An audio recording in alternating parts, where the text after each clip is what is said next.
Muy buenas noches, son las 19 horas en punto de este miércoles 12 de agosto de 2020. Estamos en el Palacio Nacional de México, de la Ciudad de México, en la Ciudad de México. Y vamos a iniciar la conferencia de prensa diaria sobre COVID-19, la pandemia causada por el nuevo coronavirus SARS-CoV-2. Hoy vamos a dedicar la conferencia a dos elementos fundamentales: el informe técnico nacional que presentará el doctor José Luis Salomía, y vamos a aprovechar para hacer una recapitulación o recuento o reconstrucción de lo que ha ocurrido en la epidemia en términos de la respuesta. Nos interesa reiterar para toda la población que no se ha acabado la epidemia de COVID-19, que, como hemos dicho en múltiples ocasiones, esta es una epidemia larga. Lo planteamos así desde febrero, cuando empezó la preparación y la respuesta, y el escenario es que en México durará al menos hasta octubre, y en octubre, como hemos dicho, irremediablemente vamos a tener la temporada de influenza 2020-2021. Influenza es una enfermedad causada por otro virus, un virus que se llama así, influenza, pero que tiene una presentación en las personas, una enfermedad semejante a COVID-19, puede causar en la mayoría una enfermedad leve, como un catarro intenso, y en un porcentaje más o menos parecido al que ocurre en las personas con COVID-19, puede causar una neumonía, una inflamación grave de los pulmones, e incluso puede también desafortunadamente causar la muerte, sobre todo en las mismas condiciones en las que lo produce COVID-19. Personas mayores de 60 años, personas con enfermedades crónicas, diabetes, hipertensión, sobrepeso, enfermedad pulmonar crónica, enfermedad cardíaca crónica, y las mujeres embarazadas. A diferencia de COVID, la influenza causa un daño también importante en niñas y niños menores de 5 años. COVID, afortunadamente, no se concretó una predicción, una sospecha, una inquietud que se tenía al inicio de la epidemia de que también pudiera ser grave en niñas y niños. Afortunadamente no es frecuente, insisto, no es frecuente que COVID sea grave en niños y niñas, pero influenza definitivamente sí puede serlo. El caso de las mujeres embarazadas también es importante destacarlo, lo hemos platicado aquí varias veces, ha venido la doctora Berdichevsky y hemos comentado que también afortunadamente no se concretó, no ocurrió que las mujeres embarazadas tuvieran una mayor probabilidad de complicarse, aunque ciertamente ha existido también mortalidad asociada con COVID en mujeres embarazadas, pero no en la frecuencia que se temía. Pero la influenza sí es más grave o tiene mayor probabilidad de ser grave en mujeres embarazadas cuando las comparamos con mujeres no embarazadas de edades semejantes.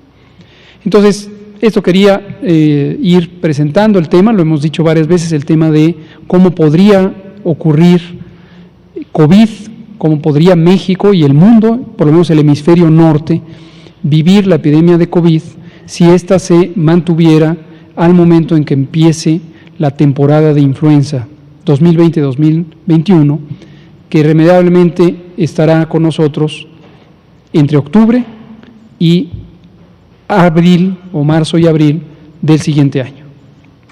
Pero además, como hemos señalado, existe una sospecha fundamentada de que COVID mismo, la epidemia de COVID, el virus SARS-CoV-2, podría aumentar su eficiencia de transmisión durante la temporada fría del año en el hemisferio norte, otoño, invierno, y es exactamente ahí, entre octubre y marzo del próximo año.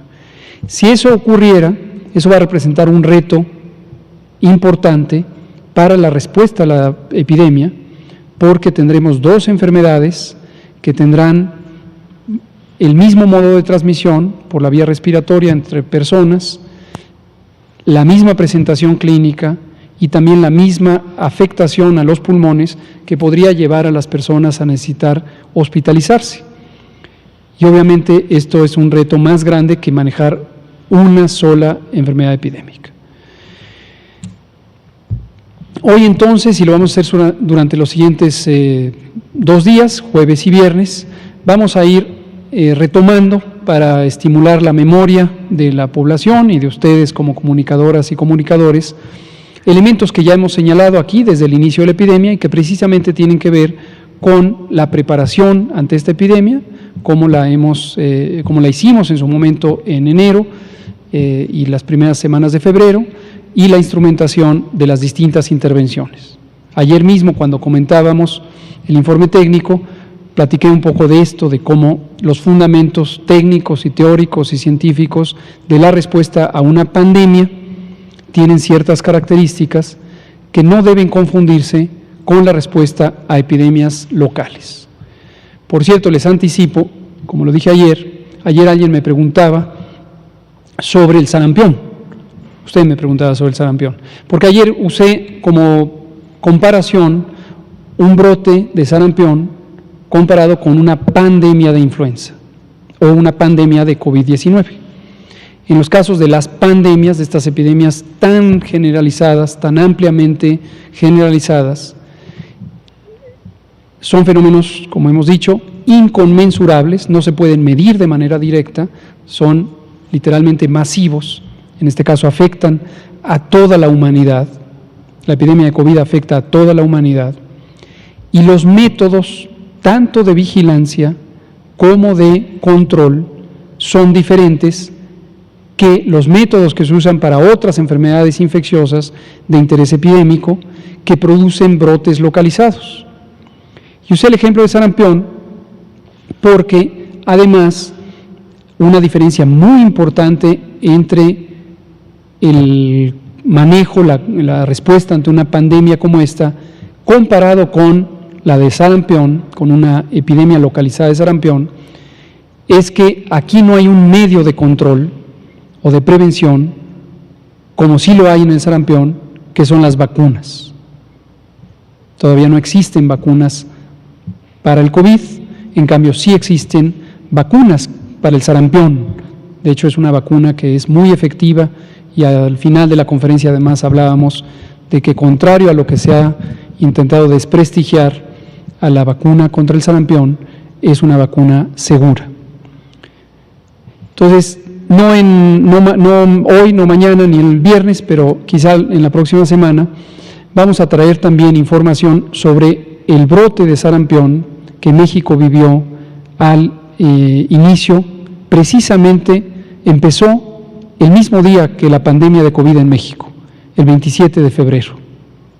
Al mismo tiempo empezaron los dos brotes. Y vamos a ver ahí las diferencias de las estrategias, tácticas, intervenciones de prevención, de control, y va a quedar más claro, vamos a presentar incluso la comparación de las curvas epidémicas, va a quedar más claro por qué sí en sarampión aspira uno a hacer una contención centrada en personas y centrada en territorios que permita un control más inmediato. Y por qué en el caso de una pandemia eso no es un objetivo que se pretenda manejar para un control inmediato. Aunque sería deseable que quede muy claro esto, lo hemos dicho en otras ocasiones, hay que tener muy claro que hay una diferencia entre lo que uno desea que ocurra, contra lo que se puede lograr y lo que es técnicamente razonable que se puede lograr. Son dos historias separadas. De manera natural, y yo diría legítima, algunos segmentos de la población que no se han compenetrado con esta perspectiva, insisten con base en una aspiración que es legítima, todos quisiéramos que no hubiera epidemia, que no hubiera casos, que no hubiera personas enfermas, que no hubiera muertes, por supuesto. Pero es muy importante desde el punto de vista técnico tener claridad de que una cosa es lo que uno desea, lo que uno aspira que ocurra, y otra cosa es lo que es razonable científicamente lograr. Entonces, eso es lo que vamos a estar trabajando. Le pido entonces al doctor Alomía si presenta el informe técnico y enseguida yo comentaré el otro aspecto. Y abrimos a preguntas y respuestas. Muy buenas tardes con todas y con todos. Un saludo también a todas las personas que nos ven desde sus domicilios o a través de sus sistemas móviles de comunicación. Estamos en la conferencia vespertina, ya número 166, específicamente en el día 74 de esta nueva normalidad, caracterizada lógicamente por las intervenciones regionalizadas a nivel de entidad federativa en función del semáforo de riesgo COVID.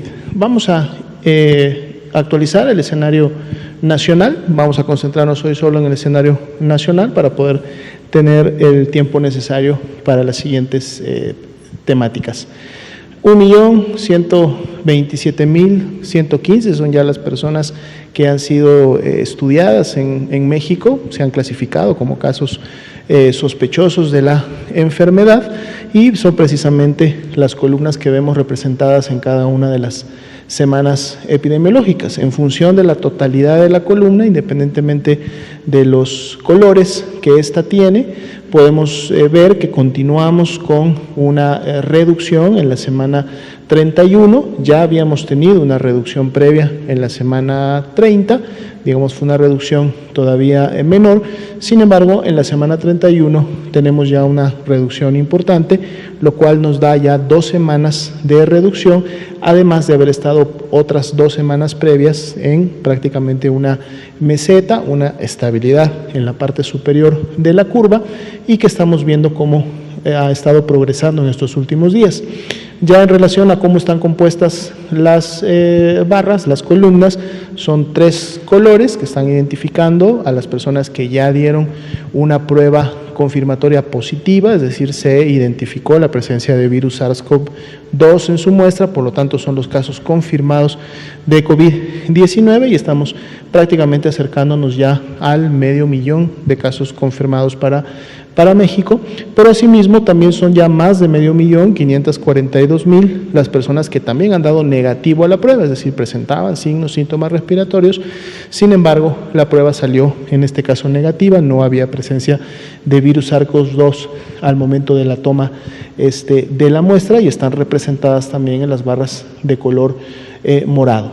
Vean el porcentaje de positividad que está representado en la línea de color naranja. También el porcentaje de positividad es congruente con la disminución de la totalidad de casos que tenemos en las últimas semanas. Prácticamente estuvimos por un 53-54% en las semanas 27-28 y este porcentaje de positividad se ha ido reduciendo a caer por debajo del 50%, está actualmente en un 47% para la semana 31 y entonces esto también es indicativo que cada vez menos personas son identificadas con la presencia de virus SARS-CoV-2. Veamos la siguiente diapositiva donde precisamente vamos a estimar los casos, esta línea de color azul claro que está en la parte superior es la curva epidémica de casos estimados por semana epidemiológica. En los casos estimados recordemos que están los que ya tienen un resultado positivo, pero además sumamos también los que todavía tienen un resultado que está pendiente de ser emitido, pero que como conocemos precisamente cuál es el porcentaje de positividad que hemos estado obteniendo semana con semana, aplicamos este porcentaje de positividad y entonces obtenemos otro grupo que estimamos van a ser casos confirmados, los sumamos a los que ya tienen este resultado y entonces tenemos esta curva que al estar basada precisamente en esta estimación nos acerca más a la realidad de la pandemia, de la epidemia en México y en su momento también a poder visualizar mejor cuáles son las tendencias que estamos teniendo en los últimos días y en las últimas semanas. Aquí podemos ver esa clara meseta que se formó prácticamente de la semana 27 a la 29, ya un primer descenso, aunque todavía leve, entre la 29 y la 30, y el descenso con el que iniciamos esta semana 31 desde el domingo se ha mantenido con una buena tendencia como tal. El día de hoy es de menos 16%, sabiendo que son los primeros días de la semana en donde la 31 todavía puede incrementarse y disminuir este descenso, pero estamos ya prácticamente a mitad de la semana y los siguientes días se espera que el descenso pudiera ser menor. La curva de casos o de personas que se han recuperado ha mantenido también la tendencia ascendente, inclusive reflejando en las últimas semanas la meseta que veíamos en los casos recuperados y continúa incrementándose con un más 4%. Así también la presentación y la ocurrencia de las lamentables defunciones que se han producido hasta el momento continúan también con esta tendencia descendente que se visualiza ya desde la semana 28-29, siendo en las últimas 2 semanas menos 46%. Un indicador también que hemos estado resaltando, que es la proporción de personas que iniciaron con signos y síntomas de enfermedad en los últimos 14 días, por lo tanto son lo que denominamos casos activos y que además también los estimamos, es decir, sumamos también a las personas con estas características que tienen aún pendiente un resultado de su prueba por porcentaje de positividad, continúa siendo del 8% para esta semana, un indicador que también hemos visto que ha disminuido desde que iniciamos con su medición. Habíamos empezado en un 14, un 12, un 10, un 9, ahora estamos en un 8 y esto también lógicamente representa la disminución en las últimas semanas de la transmisión y la epidemia, recordando que esta es la sumatoria nacional y que estamos viendo ya esta disminución porque una gran mayoría de las entidades federativas ya tienen, muchas de ellas, 1 semana de reducción, 2 semanas de reducción y hasta 3 semanas de reducción en función de sus ACMEs, de sus picos. Algunas entidades, pocas ya, menos prácticamente del 5%, todavía están en una fase, digamos, ascendente o acaban de llegar al pico y lógicamente esto genera un balance en nuestra curva nacional. Veamos la ocupación y disponibilidad hospitalaria.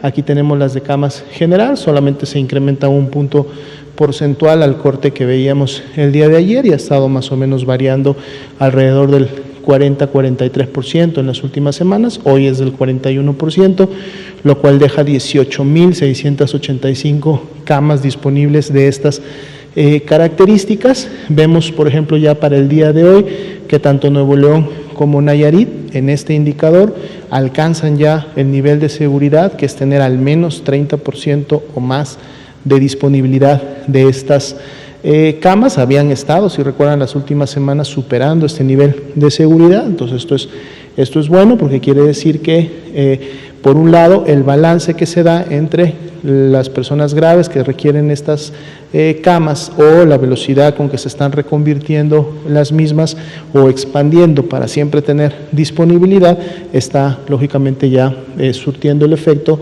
esperado. Veamos la siguiente diapositiva donde vamos a ver específicamente las camas con ventilador. 35% es la ocupación nacional, esto es una disminución de un punto porcentual en relación al día de ayer.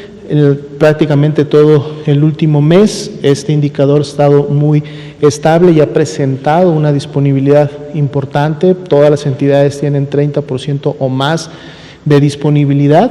De hecho, prácticamente el 95% de las entidades tienen 50% o más de disponibilidad, ¿no? Lo cual también es una buena señal para efectos de la gravedad que está produciendo en su momento la epidemia y la desaceleración y la disminución que ha tenido en las últimas semanas. Vamos a continuar dando seguimiento a estos indicadores, que es muy importante. Y sería la actualización para el panorama nacional.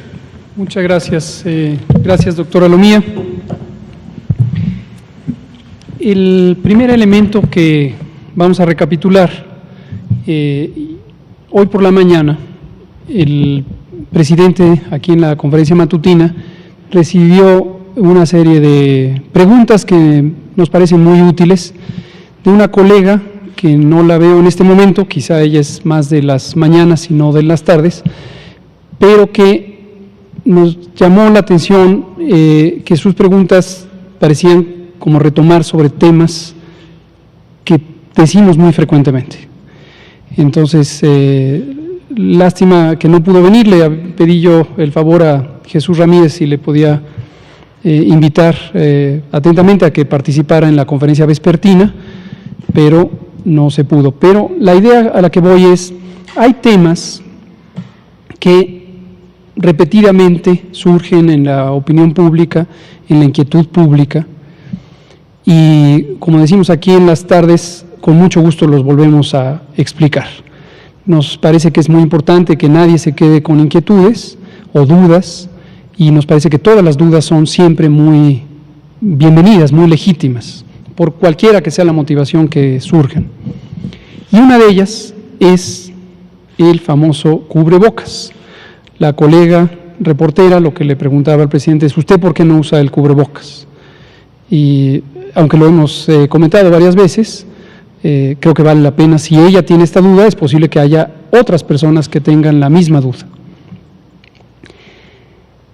Cuando hay temas que se presentan de nueva ocasión, como el tema de la epidemia larga, ¿se acuerdan que nos llamó la atención que un segmento de la población, a veces pareciera ser el mismo segmento que tiene la misma frecuencia de dudas repetitivas, insistía en que no habíamos dicho la duración y que cómo y que lo estábamos cambiando y que si el pico de la epidemia y que si ahora estábamos, que no nos salieron las predicciones y que se lo prolongábamos.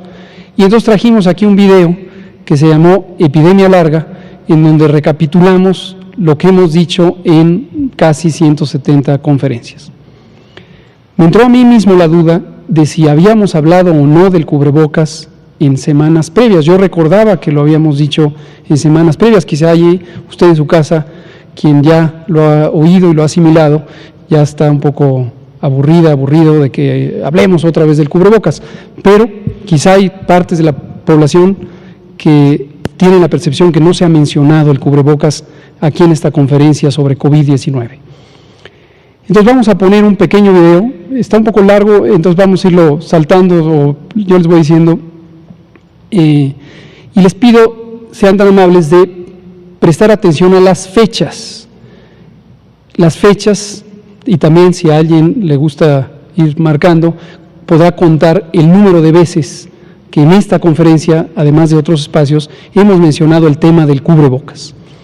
Pero antes de ver el video, ver las fechas y contar el número de veces, les digo cuál es mi postura, nuestra postura técnica respecto al uso de cubrebocas, misma postura que está reflejada en las recomendaciones internacionales, en particular de la Organización Mundial de la Salud, y que está en nuestra guía técnica sobre control de infecciones, de la que ya hemos publicado 2 versiones o 2 ediciones, y desde la primera tiene esta postura.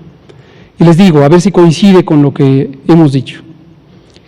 El cubrebocas es un instrumento auxiliar, esta es la palabra clave, auxiliar de la prevención de las enfermedades respiratorias, en este caso el COVID-19.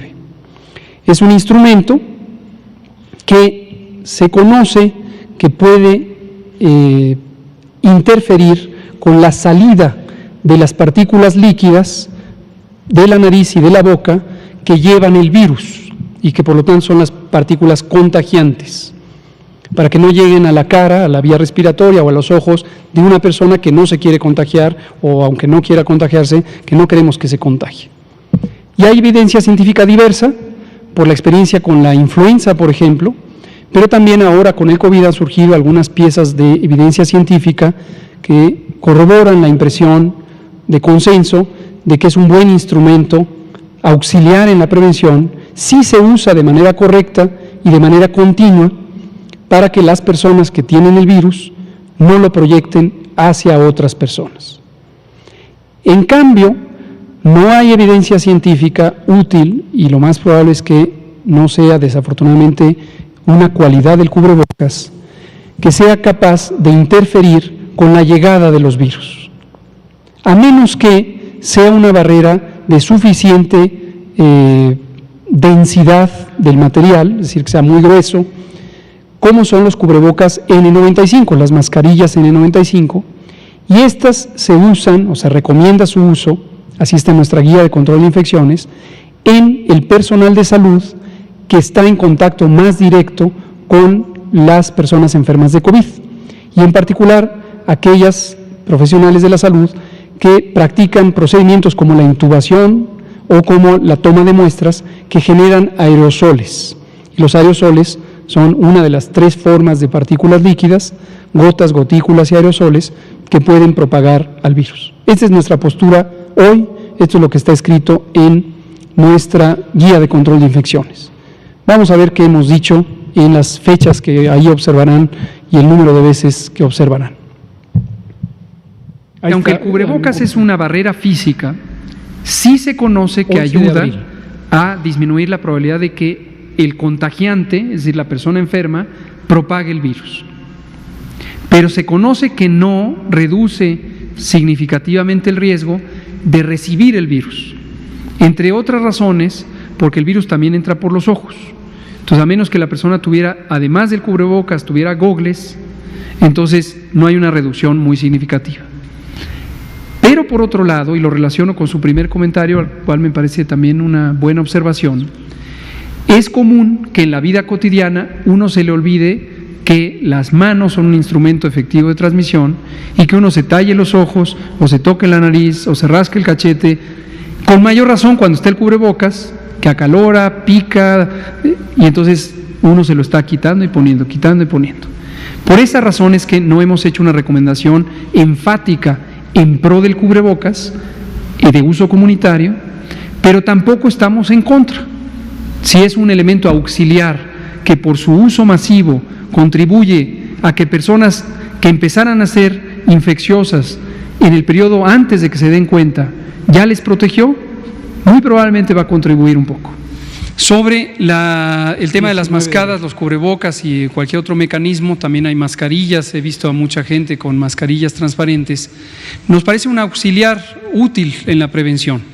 Hemos dicho en varias ocasiones que el mecanismo de prevención es de que las personas que tengan COVID están excretando, están liberando virus a través de la vía respiratoria, en las gotas de saliva, en los aerosoles respiratorios, y si estos quedan atrapados en un medio físico, como pueden ser estas mascarillas, estos elementos de tela, pues es mejor. La eficiencia de cada tipo de tela, de cada producto, desde luego es variable, pero ayuda.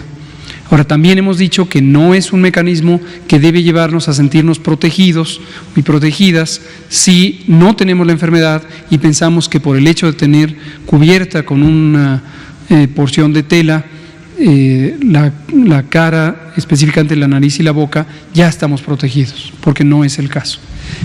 Los cubrebocas, que son este dispositivo, veo que ya la mayoría de ustedes lo utiliza, es un dispositivo que tiene un efecto mecánico de retención de las partículas líquidas que provienen de las secreciones de la nariz, de la boca, de la faringe, y que hemos comentado aquí repetidamente son el vehículo, el medio por el que se transmiten no solamente el virus SARS-CoV-2, sino muchos agentes infecciosos, virus y también bacterias que causan enfermedades respiratorias. Hemos dicho también que existe una parte sustancial de evidencia sobre la utilidad de los cubrebocas como un mecanismo de protección a los demás, a partir de una persona que tiene la infección, en este caso COVID, que no la transmita a los demás, en la medida en que tiene un elemento de retención, de bloqueo mecánico, y entonces disminuye la probabilidad de que las partículas infectantes, que son estas partículas líquidas con virus, se propaguen hacia los ojos, nariz o boca del vecino. Y hay razonable evidencia para mostrar que si las personas infectantes, que son las personas infectadas en un periodo de su enfermedad, usaran cubrebocas, disminuirían la probabilidad de transmitir la enfermedad a las otras personas. Lo que es menos claro, y la evidencia todavía es inconclusa, es que las personas que no están enfermas, si utilizaran un cubrebocas, si eso resultaría en una protección para ellas mismas. Y en general, los distintos elementos de evidencia sugieren que no. Las razones las hemos comentado, tienen que ver, entre otras, con el hecho de que los virus respiratorios, o al menos pero muchos otros, se transmiten también por los ojos. Si las partículas infectantes caen sobre la conjuntiva, que es la membrana que recubre el espacio anterior de los ojos, ahí se pueden poner estas partículas de virus y ahí se contagian. Entonces, aunque uno tenga cubierto nariz y boca, si tiene descubiertos los ojos, también se puede transmitir por ahí. Y la otra razón, también considerada, es que una persona que no está entrenada en el uso de cubrebocas, como lo están las personas de los equipos quirúrgicos y otros equipos médicos, llega un momento en que se cansa del cubrebocas.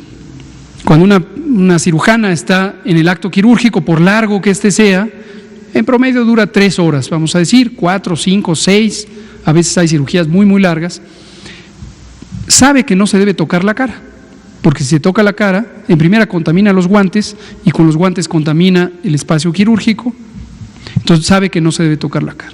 Pero cualquier persona en el espacio de la vida diaria se cansará, le va a dar calor, le va a irritar, le va a dar comezón y de manera inconsciente o consciente se va a tocar la cara para acomodarse el cubrebocas, para ponérselo de gargantilla, para quitárselo unas horas, para ponerse a comer. Y en ese momento ya no hay un efecto que podría ser útil y ya no lo es por estas razones. E incluso el tocarse la cara, posiblemente con unas manos que han sido contaminadas por otra persona que se estornudó en las mismas, le llevaría los virus a la vía respiratoria. Como lo he dicho en innumerables ocasiones, yo no soy enemigo de los cubrebocas como se me ha querido ver, lo único que digo es una medida auxiliar, complementaria. Su efectividad en el uso ya real en comunidad no está totalmente demostrado como un mecanismo de gran utilidad, aunque es potencialmente útil. Hace un par de días me pronuncié nuevamente respecto a los cubrebocas y hay gente que se sigue inquietando de por qué. A veces digo que sí, a veces no. A los cubrebocas es un tema difícil de comprender y lo trataré de resumir de esta manera. El uso indiscriminado de cubrebocas, es decir, todo mundo póngase a usar cubrebocas, no existe una demostración sólida, consistente, de que pueda servir como una medida principal de salud pública, como una medida auxiliar podría servir, pero básicamente lo que hace que no sea tan efectivo es el uso inconsistente. El que ya lo he dicho muchas veces, el que se lo pone, pero a los 20 minutos se cansa, se acalora, le pica y entonces se toca la cara, lo cual es un mecanismo efectivo de transmisión, o lo trae de gargantilla, o se lo quita, etcétera, o lo comparte, o lo deja en la mesa y ya lo tocó alguien más. Entonces hay muchas razones por las que el uso generalizado no es muy confiable como mecanismo principal. Quien quiera ponérselo, que se lo ponga. Nomás cuide, como afortunadamente es el caso de los que están aquí, de usarlo consistentemente. Ahora, sí estamos considerando que el cubrebocas en el transporte puede ser una medida de mayor utilidad. Que quede claro, tampoco hay evidencia científica rigurosa que lo sugiera o que haya demostrado su efectividad. Pero en la medida en que el transporte es un espacio natural de confinamiento, queremos tener un mecanismo adicional de reducir la transmisión por la barrera. Entonces son los 3 que hasta el momento están considerados. Y lo usé por 2 razones, una lo que ya expliqué extensamente, para ir posicionando el uso de este dispositivo como un elemento auxiliar de la prevención, particularmente en espacios cerrados, una vez que concluye la Jornada Nacional de Sana Distancia. Y otro por respeto, desde luego, a las instituciones y a las disposiciones que en ese contexto local ha hecho el Comando Operativo COVID del Instituto Mexicano del Seguro Social, que dirige nuestro muy querido maestro Zoe Robledo. El cubrebocas es una medida auxiliar que es particularmente útil cuando se utiliza por periodos cortos en espacios localizados, sobre todo espacios donde no se puede asegurar la sana distancia. El transporte, los salones de clase son lugares muy ilustrativos de donde se obtiene el mayor beneficio del uso de cubrebocas. Y aclarando además que existe evidencia científica de que el cubrebocas es una barrera para quien tiene el virus y no queremos que lo propague, es donde resulta particularmente importante. La evidencia científica no es clara de que sea un mecanismo como las barreras de protección. Y cuando se usa de manera generalizada a lo largo de todo un día, en una gran diversidad de modalidades de uso, es probable que no logre todo el impacto que posiblemente algunos han señalado. No hay evidencia científica al respecto, pero regreso, para situaciones muy concretas, por periodos cortos, donde hay poca posibilidad de garantizar la sana distancia, bienvenido el cubrebocas.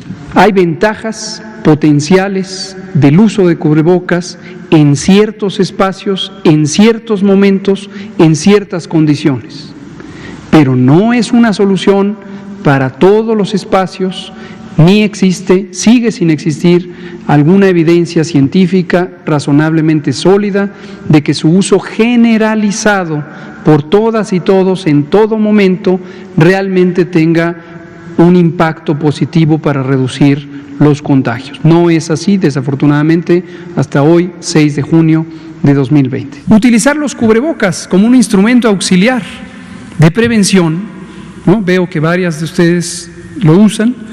Utilizar el cubrebocas, ¿verdad?, como un instrumento auxiliar de la prevención, particularmente en espacios cerrados, como un mecanismo para que la persona que tiene los virus no los proyecte. No hay una evidencia clara de que sirva como barrera de protección propia, hay que estar consciente de ello, pero si se usa masivamente, la probabilidad de que las personas que estén con posibilidades de transmitir van a disminuir esta transmisión. ¿En dónde es importante? En los espacios cerrados, donde no hay posibilidad de mantener la sana distancia. El metro, el autobús, transporte público en general, ahí es donde es más útil. Que quede claro, esto es sí y solo sí, como lo hemos dicho, mantenemos las medidas de sana distancia, el lavado de manos, el uso de cubrebocas en los espacios públicos cerrados, en donde puede ser una medida auxiliar muy valiosa, no salir a la calle si se tienen síntomas, etcétera, etcétera. En concreto, la recomendación que damos, la repetimos nuevamente, es el cubrebocas es un auxiliar, es un complemento, junto con la sana distancia, lavarse las manos, quedarse en casa si tienen síntomas, proteger el estornudo. Por ejemplo, no por tener cubrebocas puede usar las manos para proteger el estornudo, o no usar nada. Con cubrebocas, protejo mi estornudo. Y por eso la recomendación es usarlo en los espacios cerrados donde no puedo hacer eso. El transporte público, salones muy pequeños, etcétera. Así como está el presidente hace un ratito, como estamos en este foro de las mañaneras o las sesiones vespertinas, la contribución que pudiéramos hacer a los contagios es significativamente pequeña. Usen su cubrebocas, es una medida auxiliar, que complementa al lavado de manos, agua y jabón, preferentemente al alcohol gel, complementa la sana distancia, que es importantísima, complementa la protección del estornudo con el ángulo del codo, complementa quedarse en casa cuando se está con síntomas. Y estas medidas, en conjunto con el cubrebocas, como lo señaló en repetidas ocasiones la Organización Mundial de la Salud, pueden ayudar a lograr disminuir la transmisión. Entonces, no hay oposición alguna al cubrebocas. El Gobierno de México, como lo anuncié esta misma mañana, recomienda el uso del cubrebocas. Pero hemos dejado también muy en claro, y aquí cuando viene esta otra explicación es donde algunas personas se inquietan, que no lo vamos a hacer una medida obligatoria desde el Gobierno de México. Eso no quiere decir que no lo recomendemos. El cubrebocas es un instrumento importante, auxiliar en la prevención, como lo acabamos de ver con su sana distancia, quien lo usa, para interferir con la propagación del virus a partir de que se lo ponga la persona que puede propagarlo. El uso del cubrebocas, particularmente en los espacios cerrados, en los que no se puede conservar la sana distancia que hay en este momento, desde luego, entre ustedes y nosotros. El transporte público es uno de los espacios de mayor interés. Es muy importante usar el cubrebocas en ese tipo de espacios cerrados y recordar que la utilidad fundamental del cubrebocas es interferir con la salida de los virus en las partículas líquidas o de aerosoles de nariz y boca, impedir la salida. No así el proteger la llegada. ¿Por qué lo decimos una y otra vez? A pesar de que hay personas que dicen, ya no expliquen tanto, solo digan, úselo. Lo decimos, úselo. Pero es muy importante ser claros y que no se sobreestime el poder protector del cubrebocas. ¿Por qué razón? Porque si no lo dijéramos, estamos invitando a una sobreconfianza en la capacidad protectora del cubrebocas. El cubrebocas tiene una muy limitada capacidad de protección sobre la llegada del virus. Usar cubrebocas para prevenir COVID no sustituye la medida más importante, que es tú quédate en casa. Esto es muy, muy importante. Usar cubrebocas puede ayudar, puede disminuir la transmisión de la infección, sobre todo de las personas que tienen los síntomas, hacia otros. En ningún momento el gobierno de México, o en particular la Secretaría de Salud, ha dicho que no se deba usar cubrebocas. No lo rechazamos. Si existen gobiernos estatales que han propuesto el uso de cubrebocas, está bien. Lo único importante es que no se tome como una medida principal para el control de la epidemia de COVID. Si usted quiere usar cubrebocas, utilícelo. Solo tenga mucha conciencia que el cubrebocas debe ser usado correctamente, cubriendo nariz y boca todo el tiempo, y que eso no le disminuye el riesgo de contagiarse si usted no se lava las manos continuamente, usted sale al espacio público a convivir con otros, o usted está en demasiada cercanía física con alguien que tenga la enfermedad. El cubrebocas puede ayudar, úselo si quiere, pero no es una medida que garantice que usted no se vaya a contagiar. Usa tu cubrebocas, se llama este video. Usa tu cubrebocas y el subtítulo es una buena medida auxiliar de la prevención de infecciones respiratorias.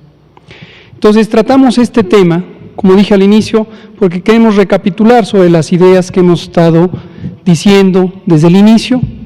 Revisamos periódicamente es diario, la evidencia científica relevante para los distintos aspectos y seguimos viendo que, insisto, un pequeño segmento, parece pequeño porque encontramos que se interconectan unas y unos con otros grupos de la población que insisten en hacer un señalamiento, en este caso el cubrebocas, ya hablaremos de otras cosas como las pruebas diagnósticas y el cierre de fronteras y otros temas, con dos ideas que son, una, la inquietud del papel posiblemente preponderante o no del cubrebocas, y otra, una idea que nos parece que es poco contributiva a el pueblo de México, que es el señalar que hay inconsistencias, las inconsistencias de López-Gatell. Esta colección, no sé, yo no conté cuántas veces son, pero la primera fecha es 11 de abril. ¿Cuántas? 15 o 16. 16, más el video, ¿no? Final, que ese lo publicamos en Twitter. La idea es la misma, la que acabo de expresar, es la que está escrita en los documentos técnicos y es el cubrebocas es una medida auxiliar, ya no voy a explicar para qué sirve, pero sirva solo recordar que es útil para interferir con la salida, pero no con la llegada. No sustituye el tener otras medidas que sí son principales en conjunto utilizadas, el lavado de manos, proteger el estornudo, la sana distancia es indispensable. Quedarse en casa si se tienen síntomas, etc. En esta semana, no sé exactamente qué día, el Congreso del Estado de Colima, Estado libre y soberano, su Congreso estatal va a discutir una iniciativa de ley para establecer el uso obligatorio del cubrebocas. Y en la propuesta, en la iniciativa, se considera la sanción con más de 40,000 pesos de multa a aquella ciudadana o ciudadano que no porte su cubrebocas. Esta mañana la periodista, la reportera que comentamos, le preguntaba al presidente que por qué no hacíamos obligatorio el uso de cubrebocas. Y el presidente públicamente me encargó la misión de volverlo a explicar, y con mucho gusto lo vuelvo a explicar. Las medidas de control epidémico para SARS-CoV-2, para la epidemia de COVID, que el Gobierno de México dispuso, fueron cuidadosamente analizadas para que al tiempo que fueran útiles, ya sea por su carácter masivo, ya sea por su carácter instrumental dirigido, como la contención de la que hablamos ayer, al tiempo que lo lograran, cuidáramos que se respeten los derechos humanos de las personas. Formalmente, en los acuerdos secretariales en donde se estableció la jornada de sana distancia, donde se estableció otras disposiciones, especificamos el recordatorio, porque no es otra cosa, está previsto en la ley, de que todas las medidas se deben hacer con estricto apego al respeto de los derechos humanos. Ya vivimos una situación en un estado en particular donde hubo un operativo local que llevó a una muy lamentable, como lo son todas, defunción de una persona por un abuso de la fuerza pública, invocando que no se había cumplido una disposición legal, local, del uso de cubrebocas. Entonces, cuando se apresta, en este caso el Estado de Colima, a discutir sobre el uso obligatorio de cubrebocas, respetamos la soberanía del Estado de Colima. Por supuesto, en su momento ya se tendrá que analizar si es o no competencia de una autoridad local una disposición que pudiera enmarcarse en el contexto de medidas extraordinarias de salubridad general, el título 10 de la Ley General de Salud, o no, pero opinamos desde el Gobierno de México que hay que tener mucho cuidado cuando las medidas de control sanitario hacen responsable a la persona o a las personas cuando se multiplican por 127 millones de personas. Cuando se hace responsable a la persona de lo que le ocurre a los demás, con un carácter obligatorio, se establece coerción por parte de la fuerza del Estado, no necesariamente la fuerza pública, la policía o algún otro cuerpo de seguridad. Pueden ser sanciones administrativas, como una multa de más de 40,000 pesos. Y eso en un país que ha sido asolado por abusos de autoridad, por actos de violación de los derechos humanos, por una violencia social muy lamentable, puede resultar en el enorme riesgo de que se vuelvan a abusar de los derechos humanos. El Gobierno de México, el Gobierno tiene un compromiso irrestricto con la protección, promoción y defensa de los derechos humanos, en todos los aspectos. Y en este tema de salud hemos incorporado esa perspectiva, porque está en el centro de las convicciones de este Gobierno. Y por esa razón, desde la esfera técnica, que es la que nos compete en el marco de la salud, analizamos que las medidas no fueran destinadas a la ciudadana, al ciudadano, sino, y esto lo hemos explicado también muchas veces, a los factores estructurales. Las personas salen de casa, cuando se recomendó no salir de casa, porque tienen necesidades de conseguir el alimento, el sustento diario, la paga, o tienen otras motivaciones. Y las principales no son las únicas, pero se pueden agrupar. La persona sale para trabajar, la persona sale para estudiar o para llevar a los hijos e hijas a la escuela, o la persona sale a recrearse, entendiendo por recreación un conjunto muy amplio de actividades en la vía pública. Si ponemos disposiciones dirigidas a la administración de esos espacios, el Sistema Educativo Nacional, están cerradas todas las escuelas de todos los niveles, los empleos, excepto aquellos centros de trabajo que tienen actividades esenciales, o clausuramos temporalmente por acciones administrativas de carácter local los espacios de convivencia, de recreación, entonces logramos disminuir, como lo logramos a lo largo de todos estos 5 meses, la movilidad en el espacio público. Logramos reducir los contagios, logramos aplanar la curva, no se saturan los hospitales y evitamos muertes prevenibles, a pesar de que, como lo lamentamos cada vez que hablamos del desenlace fatal, puedan ocurrir una parte de las muertes no prevenibles. Esa es la lógica. Queríamos retomarlo, queríamos compartir esta inquietud de que el cubrebocas es una medida de uso personal y si se impone como una disposición obligatoria en vez de una recomendación, hay un riesgo importante de que se cometan abusos.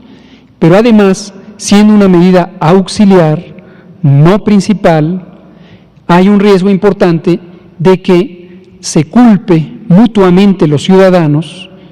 Tú no traes cubrebocas, eres un riesgo para mí, yo no traigo cubrebocas, soy un riesgo para ti, y entonces empieza una actitud defensiva que siempre es muy adversa en el manejo de los problemas de salud pública.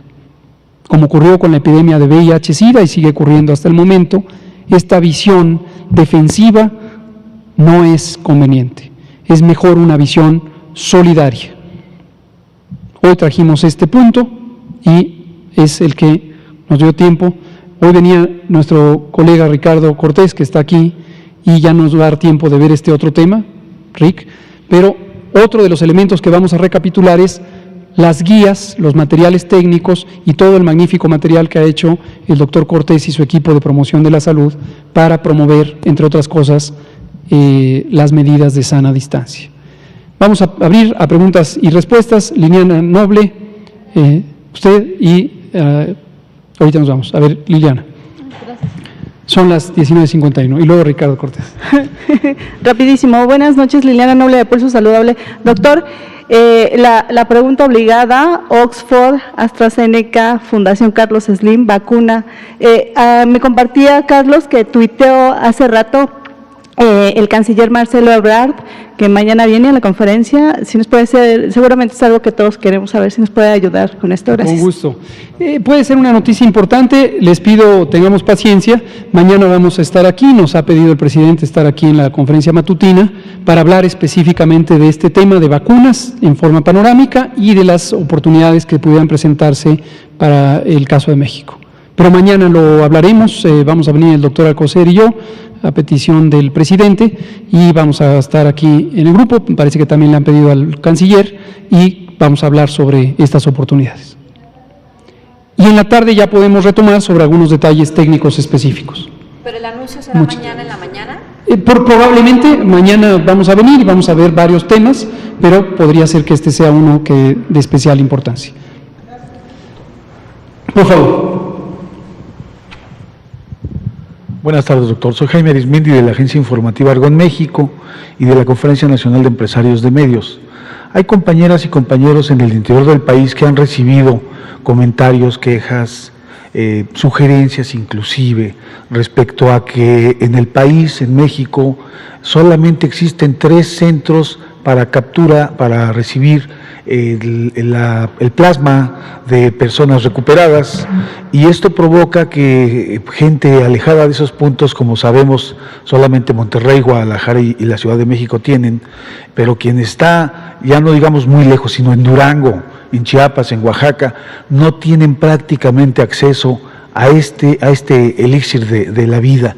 Mi pregunta sería si no se plantea establecer nuevos lugares donde se capte el plasma. Gracias por su respuesta. Muchas gracias por su pregunta, es muy útil, no solo por el tema específico del plasma, a lo que se refiere el colega es al uso del plasma humano. El plasma es el líquido que está en la sangre, tiene agua y proteínas, sales y otros componentes, y es lo que circula en nuestro cuerpo en promedio en 5 litros en todo nuestro cuerpo.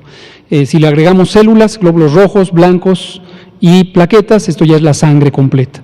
Pero en el plasma humano, igual que de los animales, están un grupo de proteínas que se pueden estimular para protegernos, y estas proteínas se llaman anticuerpos y son parte del sistema inmune, del sistema de defensas.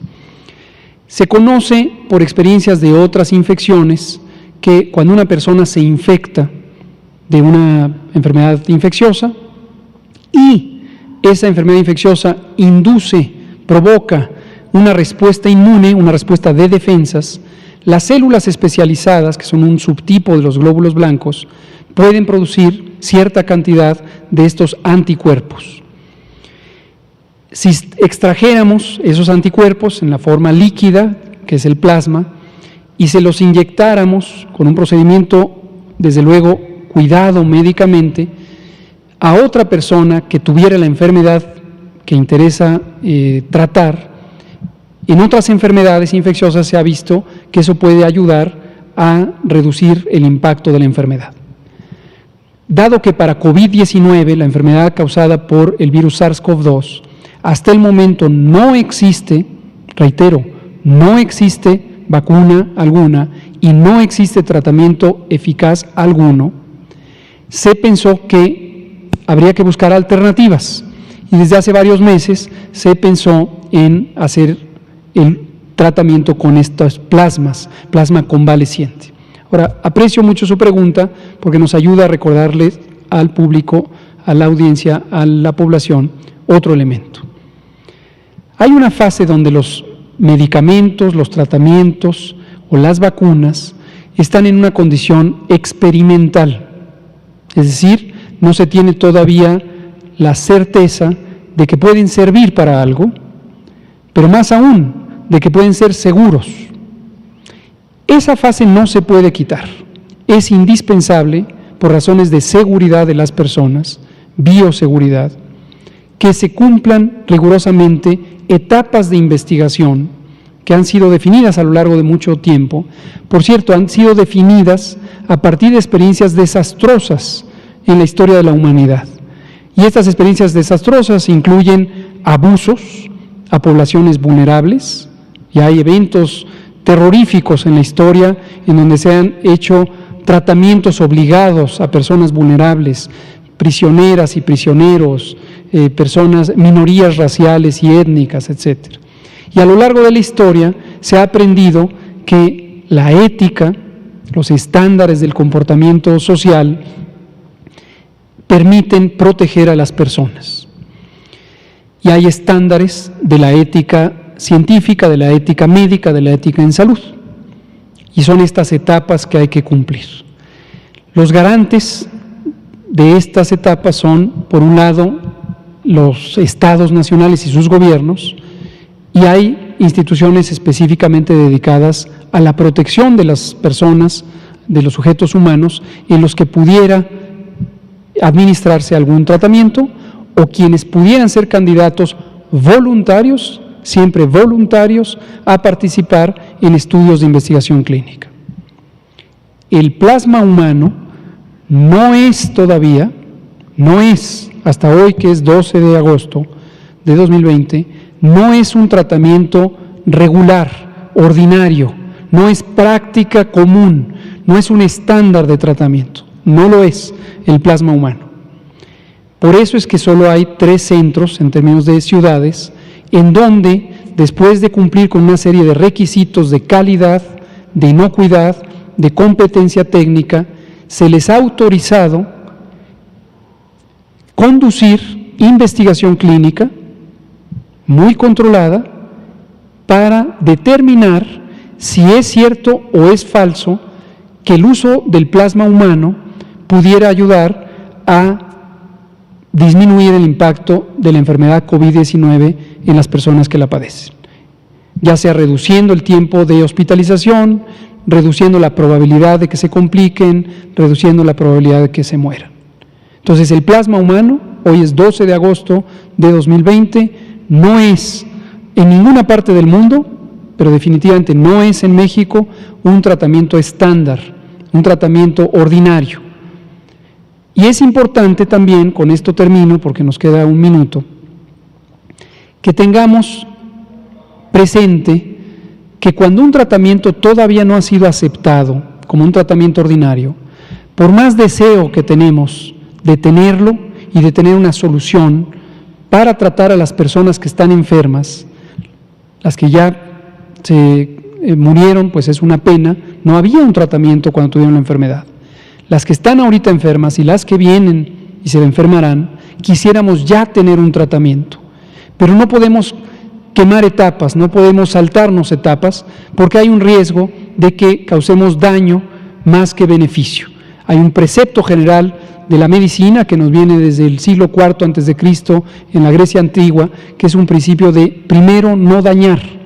El doctor Simón Cava lo explicó hace algunas semanas en un domingo y presentamos la lista completa de los medicamentos, en este caso incluido el plasma, que no es un medicamento, pero es un posible tratamiento, que no son tratamiento estándar. Ahí está también el Remdesivir, ese es un producto patentado de laboratorios Gilead, no tiene registro sanitario en México para su uso en COVID. El Tolicizumab es un producto patentado de laboratorios Roche, no tiene un registro sanitario para su uso en COVID y otros muchos. Y la razón es que no se ha demostrado que sean eficaces o que sean seguros para su uso en COVID. Entonces, cuidado con eso, lo decía con énfasis el doctor Cava, si alguien lo está recetando, está generando injustamente una expectativa en una población vulnerable, que son las personas enfermas y su familia, que quisieran tener una solución ya. Y peor aún, hay personas que influyen en la opinión pública, que empiezan a hacer acusaciones sin fundamento de que el gobierno quisiera resistirse a que haya tratamientos. Falso. Es una responsabilidad del Gobierno de México cuidar la integridad y la vida de las personas, y solamente cuando se cumplen los estándares éticos y, por supuesto, legales de la investigación clínica, entonces se procede a dar registros sanitarios para indicaciones específicas a los distintos productos. Muchas gracias. Son las 20 horas, 1 minuto, y nos vemos mañana. Gracias.